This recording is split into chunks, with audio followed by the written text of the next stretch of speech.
Hello there, it's Lisa Turner here from Psychademy, and we're a spiritual and consciousness awakening organization, and we specialize in training professional coaches and practitioners. And one of the questions that I get asked a lot by people is, when it comes to your spiritual awakening, your spiritual development, it's which voice to listen to, or to put it in another way, it's how do you know if what you're listening to is really the voice of your intuition or if it's the voice of your emotions? So I thought what I'd do today is I'd explore a little bit about some of the telltale signs of how you know which is which, and some of the ways that our emotions can send us astray, and how it looks like and feels like and sounds like intuition, but how it's really not. So I thought I'd share that with you. But I'd love to know, first of all, can you see me? Can you hear me? What are your questions? How do you know if it's your intuition? Do you get something that's different that tells you? So let's explore this. So first of all, the very first thing I want to say is this: emotions almost always lie. Not always, but almost always. Whereas intuition almost always tells the truth. One of the biggest mistakes that people make when it comes to thinking that they're getting an intuition versus an emotion is they have this idea that any negative emotion, any emotion that you feel that is bad, like if it's anger or sadness or fear or hurt or guilt or shame or anything like that, if it's a negative emotion, if it's that gut feeling that makes you go, oh, and gets, that little bit of anxiety or whatever it is, that if you get a negative emotion, that must mean that this thing that you're about to do must be a bad thing. And that's not necessarily the case. So let's give you an example. So at the moment, right now, I am studying for I'm studying, moving towards doing actually a PhD, but also before that, I need to do a master's in physics. I want to do a master's in quantum physics. In order to do my master's in quantum physics, I've got to convert my lowly, not quite good enough yet, engineering degree and get a whole bunch of qualifications in physics so I can then get on the master's program, so I can get on the PhD program. It's a long journey, right? It's probably going to be 5 to 7 years, probably at least. So you could look at this. Here I am at the beginning of the journey, and I think, wow, that's a lot of work. Oh, that feels like I'm anxious about, can I do it? It feels a bit overwhelming. There's a lot to do. Can I fit it in? And you could say, oh, that's heavy. That must mean don't do that. Don't do that thing because it's heavy. Because, if we're just trusting our intuition, we always do what feels fun and light and joyful. And the thing is, sometimes the end result is joyful. But in order to get there, there's some stuff you got to do. And sometimes the stuff you got to do is sometimes the thing you want to do and even the direction that you need to go to get there is fun and joyful. But if you have limiting beliefs or trauma from your past, that doing that thing, so let's say you had a phobia of exams, right? You had complete exam freak out, and you also wanted to do a master's in quantum physics. And in order to do that, you really did need to pass some exams. So you could mistake the emotion of anxiety about exams to mean, whatever you do, don't do that quantum physics thing. May have been your lifelong desire, but you've got this negative emotion. Therefore, that means don't do it.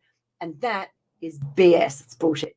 Because what it means is there's a negative emotion there. There's trauma from your past that is stopping you move towards this thing that you completely desire to do. And that's where your emotions are lying to you. They are lying because that emotion, that anxiety will say, whatever you do, don't do an exam. Like whatever you do, don't, if you've got relationship trauma, if you've got agoraphobia, if you've got, and like here we are, we're coming out of the pandemic.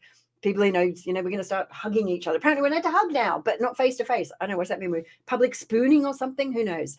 So we're now coming out. Now is the time that we're coming out of this pandemic, out of this time that if any trauma that we've had, that we've incurred during this time, it's actually going to start, we're going to become present to it.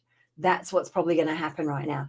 So emotions lie when they trick us into thinking, don't move in that direction because it's painful. But it's actually the pain from the past that, as you imagine moving forward, is being triggered. Even in your imagination, there's that trigger that is stopping you move towards that. So for me, doing a master's in physics, I really wanted to do my first degree in physics, and I got convinced that there's no money in being a physicist. No, you get one person in a gazillion years gets employed by NASA or whatever, or CERN, which hadn't even been built then. So do something practical like engineering, because people will always want to employ engineers. And I did a pretty good job of it, and I got a good degree, and I ended up doing a PhD in engineering, and I had a good career. But I've always wanted to do physics.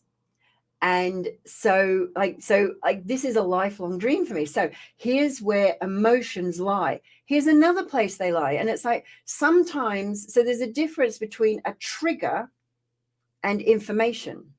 So I think of emotions as this idea of, I think of them as if you had a big brother, like I have a big brother. And when I was a kid, he used to play this game, and he'd hide something in a room, and I had to go and find it, and he'd play warmer, cooler. So as I went towards it, he would say warmer, warmer, or colder, colder. And if I was going away from it, he'd say colder. And I think that emotions are like this, but they only work like this when you are clear from triggers. And until you're a pure channel for clear of triggers, you don't necessarily know whether you're moving towards, whether it's emotions or if it's a trigger. So let me explain the difference. So this idea of colder, warmer, that's your emotions telling you you're not going away from what you want and not towards what you do from. You're going, what do you want? You're moving, instead of moving towards what you want, that's if you feel yourself moving towards what you want, that's when you feel a positive emotion. If you're moving away from what you want, that's when you'll feel a negative emotion. But this can get confused with a trigger. So a trigger is when you have an event from the past that has left some kind of neurological, it's almost like it's like an emotional scarring, and it can be completely cleared. And I'm going to show you a resource where you can do that completely free in just a moment. So if you have an event from the past, a memory from the past, which as you think about it now causes you to feel a negative emotion, what that means is your present and your future are actually being driven by your past. And that means, and that's a trigger. And the reason we call it a trigger, because what happens is anytime you're in an environment or a situation that is similar to that past event, where that negative emotion was installed, that problem was created, anytime you're there, what that means is that anytime that you're in a similar situation, your neural circuitry will light up saying, "Oh, danger, danger, danger, Will Robinson," only because it's similar. It's similar to the past, not because there is any actual danger, not because there is any actual problem. And this is the challenge. And so what we need to do, what we need to do is to release our negative emotions from the past. And in fact, I even think that idea of negative emotions is almost, that's another Facebook Live. We'll do that another video. I'll do that another video. Those of you watching me on YouTube, and I said Facebook, and you're probably thinking, am I in the wrong place? Hello, YouTube. Don't normally stream to YouTube. So hi, nice to meet you. So what I'm going to share with you is I'm actually going to give you completely free. This is a gift. If I can do this, you should see it in the thingy. Whoa, look at this. So I'm going to go showing this, and I don't know if this works. So you should be able to see a thing that says www.psycademy, that's psycademy.co.uk/CET-gift. That is my gift for you. It's completely free. And this is the complete emotional release process that we developed here, our signature process that we developed here in Psychademy.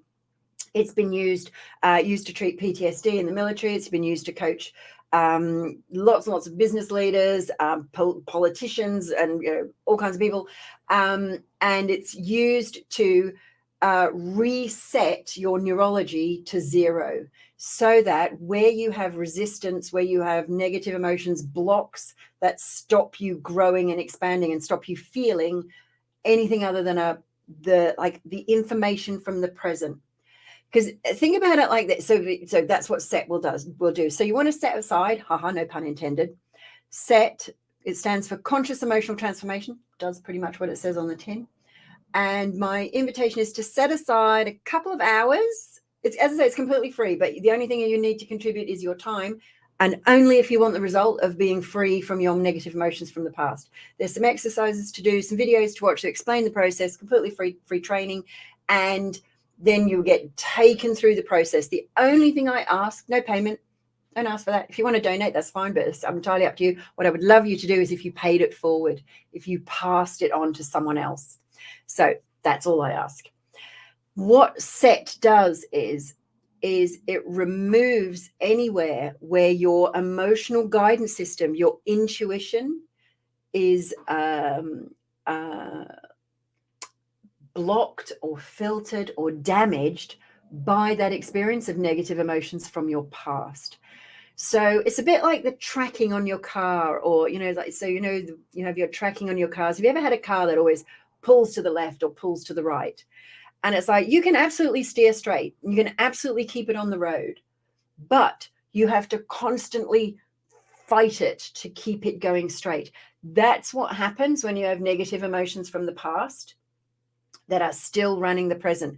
They will distort your instruments, if you like. They will distort your intuition, because your intuition will tell you purely, exquisitely, joyfully, and powerfully when when you're moving towards what you want, when this is in line with your soul's purpose.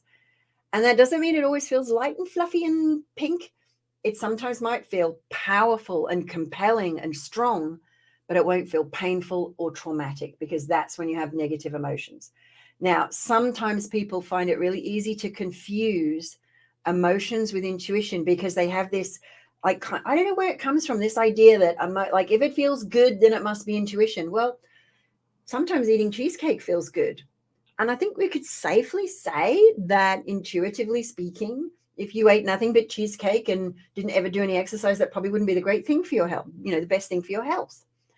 So this is where emotions can skew your intuition, where it feels positive, but sometimes it's that ego-driven positive, or it's that bright, shiny object, or it's like, oh, come and do this and it's all going to be fabulous. And it distorts the real messages of your true message of spirit, your source, your purpose.